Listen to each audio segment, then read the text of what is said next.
Smart Business. Semua bisnis punya tantangannya masing-masing. Tapi kita tahu juga ada tantangan selanjutnya, yaitu legalitas, di mana ini merupakan sesuatu hal yang penting, tapi dibilang penting juga nggak penting, tapi penting gitu kan ya.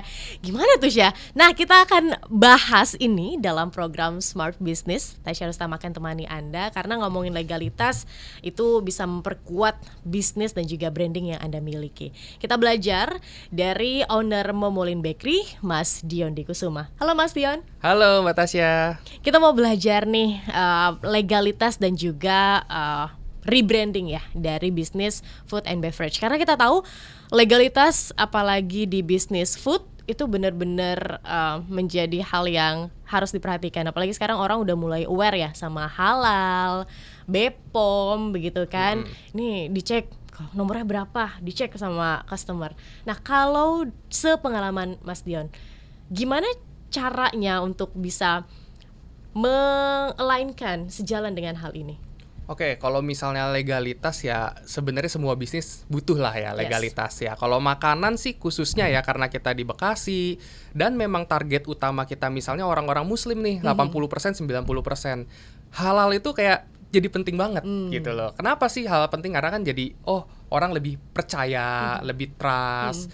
Ya itu yang menurut saya penting gitu ya. Nah, bagaimana legalitas itu bisa bertumbuh ya? Maksudnya ngikutin seiring dengan perkembangan bisnis ya. Ya tentunya sebelum kita bisnis kita harus tahu dulu nih legalitasnya apa. Dan sekarang juga mudah sih saya rasa ya, karena kan udah ada mungkin di Google, di ChatGPT legalitasnya apa saja yang dibutuhkan. Ya, kita bisa mencari informasi dan apa-apa aja yang dibutuhkan. Dan sebenarnya tidak serepot itu asal kita mau untuk ngurusnya. Oke. Gitu. Saya pernah dengar selentingan begitu ya. Kalau bisnis makanan nih ngomongin soal hal-hal kayak gitu tuh ribet katanya begitu. Benar nggak sih?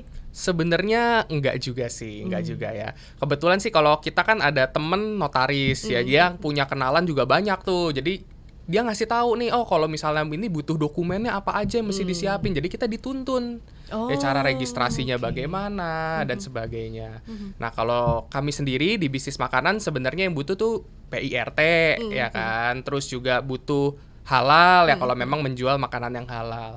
Ya sebenarnya dua itu aja sudah cukup bagus gitu, udah cukup kuat untuk UMKM lah, untuk memberikan kepercayaan kepada customer. Oke, baik. Saya pernah dengar juga kalau ternyata Momolin dalam perjalanannya ternyata pernah melakukan rebranding. Seberapa penting branding atau merebranding bisnis yang kita miliki? Oke, jadi untuk bisnis itu ya, sekarang ini yang membedakan kita dengan bisnis lain adalah brandnya.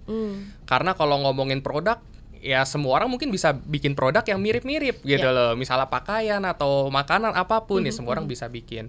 Tapi yang namanya brand itu adalah kepercayaan kan sebenarnya. Jadi ketika kita melakukan membuat suatu brand, yaitu kita penting banget untuk menjaga brand tersebut. Ya yaitu dengan cara yang mendaftarkan kepada Haki gitu loh. Dan Momolin 2023 memang baru melakukan rebranding. Ya kita langsung daftarkan, habis itu kita langsung buat konsepnya dengan detail. Jadi brand itu sebelum dibuat, ya kalau saya lebih suka untuk membuat itu secara detail. Ini arahnya mau kemana, customernya seperti apa, gayanya seperti apa. Kita harus memperlakukan brand itu seperti orang sih, yang punya karakter, punya sifat, punya style sendiri. Ya ketika kita itu udah buat, ya itu akan membuat kita secara bisnis akan lebih gampang ke customer. Gitu. Berarti nama itu benar-benar harus difikirkan matang-matang berarti ya? Betul. Karena someday misal bisnis yang kita jalani meledak begitu kan, tapi nggak ada legalitasnya atau namanya justru diambil sama pihak lain, akan jadi persoalan ya? Betul, akan jadi pusing juga lah ya. Jadi lebih baik ya ketika baru kepikiran kayaknya nanti mau bikin brand apa. Ya terus kita boleh saja langsung daftarkan aja gitu, walaupun bisnisnya mungkin belum ada. Mungkin suatu hari nanti 1 tahun 2 tahun lagi baru mulai dijalankan ya, tapi itu udah boleh dipikirkan lah untuk didaftarkan. prosesnya seperti apa tuh saat itu? Nah, kalau saya sendiri sih untuk daftarin Momolin Bakery menggunakan konsultan. Ya, konsultan Haki lah, udah banyak lah di mana-mana. Dia akan bantu cekin apakah nama kita bisa dipakai atau enggak, apakah oke prosesnya bagaimana, ya dia akan urusin dokumen-dokumennya. Seperti itu sih. Baik, tantangannya apa Mas Dion? Karena gini kan, kita dari brand yang lama beralih switching ke brand yang baru begitu. Ganti nama aja tuh kayaknya udah jadi persoalan, itu apa sih gitu kan. Belum lagi kalau misalnya brandnya sudah besar, ini kan jadi persoalan. Seperti apa kalau dari sejarah Momolin ini sendiri? Oke, kalau dari Momolin sendiri, karena kan sempat cerita tuh soal pedagang, ada yang keliling, kita juga ada toko. Ya kita kasih tahu ke semua customer, kita udah ganti nama loh, kita pakai surat, kita kirimin suratnya bahwa kita melakukan rebranding. Ya dengan kita punya kedekatan dengan customer, terus juga punya database customer, kita blast semuanya ngasih tahu bahwa kita ganti nama. Ya tentunya itu akan jadi lebih aman lah gitu loh. Ya itu komunikasi intinya sih. Oke, dari brand identity-nya sendiri di dalam strukturalnya itu akan berubah nggak? Lumayan berubah banyak. Ya karena dulu kan brand ya dijalankan dengan seadanya. Tapi dengan rebranding ini adalah kesempatan kita untuk lahir kembali, untuk memberikan identitas yang baru. Ya sifatnya seperti apa, style warnanya bagaimana. Kalau ini dianggap orang, ini orangnya akan seperti apa sih gayanya. Kita pikirkan sampai seperti itu. Oke, kalau Momolin sendiri waktu itu? Momolin sendiri ya kita membuat Momolin nih ciri khasnya apa sih? Warnanya warna ungu gitu loh, warna ungu-ungu pink gitu kan. Terus juga kita punya karakter fun. Terus kita tuh karakternya apa? Orang yang suka banget dengan family, keluarga. Nah, nanti ketika kita udah punya karakter itu, kita bisa turunkan ya ke dalam konten, ke dalam packaging, ya ke semuanya, bahkan ke sikap karyawan. Yaitu menjadi value kita yang kita berikan kepada customer. Oke, itu sebenarnya basic ya Mas? Basic sebenarnya, cuman banyak ya tidak memperhatikan. I see, apalagi mungkin UMKM yang sekarang menjalani bisnis begitu ya.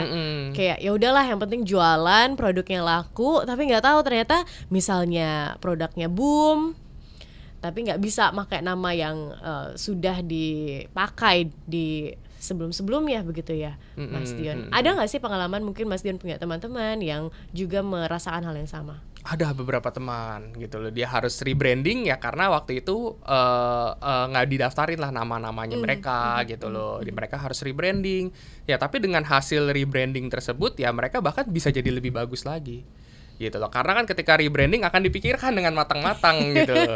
Karena udah ya secara detailnya ya. Ya jadi apapun yang dihadapin ya pasti ada hikmah positifnya lah. Kapan baiknya kita mendaftarkan ini atau memikirkan yaitu tadi brand itu secara lebih detail? Sebenarnya sih ketika sebelum mulai bagus untuk dipikirkan, tapi tentunya seiring berjalannya waktu pasti akan ada evolusi dari pemikiran kita. Mungkin awalnya nih sebenarnya di Momolin saya sempat mikir kayaknya boleh deh bikin brand roti yang gayanya kayak Jepangan, agak kayak roti Jepang gitu loh, tulisannya tulisan Jepang apa. Tapi setelah disurvei ke customer ternyata kayaknya nggak cocok, gitu. Kayaknya lebih cocok kita untuk sesuatu yang lebih universal, yang ngomongin soal keluarga, anak-anak, fun. Ya udah, akhirnya kita arahnya ke sana karena kita survei ke customernya. Oke, berarti sebelum dari nama yang lama menuju nama yang baru ini juga ada perhitungan begitu. Betul, ya? Kita survei lah bahkan. Survei Kita tanya ke semua customer, ke pedagang-pedagang kita, ke pramuniaga kita, semua ditanyain. Gitu. Oke, inilah untungnya karena dekat ya dengan customer ya. Tapi kalau jauh dengan customer kayak udah beli putus selesai ibaratnya begitu, nggak mikirin after salesnya seperti apa, ya ini akan jadi PR begitu ya Mas Dion. Betul. Tapi ada juga temen yang kayak misalnya dia jualannya online, diteleponin customernya, ditanya gitu loh. Kalau menurut kamu, persepsi kamu kita ini seperti apa sih? Ya pokoknya disurvei lah sehingga dapat insight bahwa orang lain melihat kita tuh seperti apa. Dari situlah berangkat hingga terciptalah sebuah brand Momolin ini. Iya betul. I see. Oke, baik. Itu dia smart listeners, bagaimana kita kebuka ya legalitas dan juga brand sesimpel nama itu ternyata penting banget. Di Haki itu berarti udah banyak banget ya nama-namanya. Iya. Dan kita bisa akses nggak secara Bisa mandiri? bisa. Kita akses melalui website aja gitu loh, yang PDKI apa gitu. Nanti ada di websitenya, kita bisa search apakah nama ini udah ada yang pakai atau belum. Nah, itu bisa cek di situ. Oke, nah silakan smart listeners mau bikin bisnis, dicek dulu namanya di Haki udah masuk belum, biar nggak jadi persoalan nanti ya.